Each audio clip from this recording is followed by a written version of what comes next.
সনাতন ধর্মাবলম্বীসকলৰ বড় ঠাকুর নামে খ্যাত গ্রহরাজ শ্রী শ্রী শনি ঠাকুরের জ্যোতিষ সম্রাট সিআর আচার্যর পরিচালনায় সার্বজনীন শনি পূজা সম্পন্ন হয়।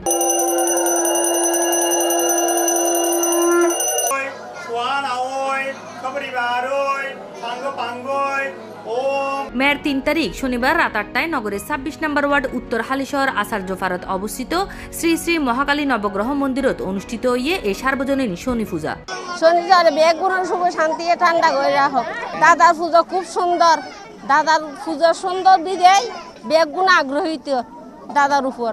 শনি পুজো গড়ি ফেলে কি হয় তার মানে কোনো দোষ টোষহীন মানে হাঁটি যাবে আর কি। তো তাহলে শনি পুজো গরম করে আরাতন আর পরিবেদন সুখে শান্তি থাকতে বেগুন বালা থাকে এই আর কি। শনি পুজোটা করলে আমরা মনে করি আমাদের সব মানে দুর্দশা দূর হয়, দেশের শান্তি ফিরে আসে।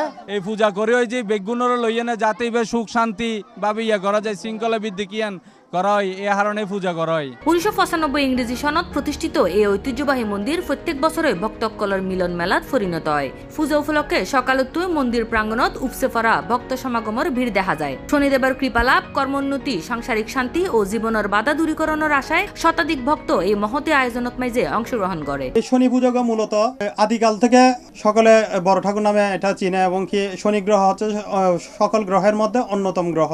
এই গ্রহের পূজা অনেক বেগুনে করতে চাই।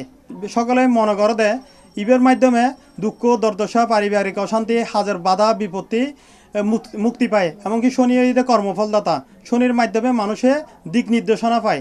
মানুষের হাজার মধ্যে বাধা হোক অথবা পারিবারিক অশান্তি হোক, পরিবারের মধ্যে ঝগড়া বিপদ এবং কি রোগ ব্যাধি হোক, সকলে মনে করে যে শনির অশুভর কারণে মনে হয় আর এই সমস্যা গান ঘটের, যার কারণে সবাই চাইদে এই শনির পূজা গান করিবার লাই।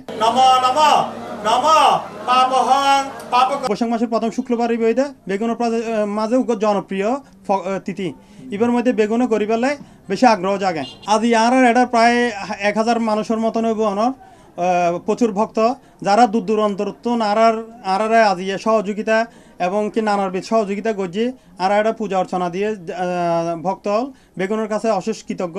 এভাবে আর মন্দিরের পাশে থাকবো এমনকি আর সহযোগিতা করিব, সনাতন ধর্মের প্রচলন অব্যাহত রাখিব। শাস্ত্রীয় বিধি অনুসারে নবগ্রহ পূজা, বিশেষ শনি পূজা, হোমযজ্ঞ এবং শনি চালিসা পাঠার মধ্য দিয়ে দিনব্যাপী পূজা অনুষ্ঠিত হয়। পূজা শেষে পুষ্পাঞ্জলি ও ভক্তসকলের মাঝে প্রসাদ বিতরণের মধ্য দিয়ে পূজার আনুষ্ঠানিকতা শেষ হয়। C+ TV, Chittagong.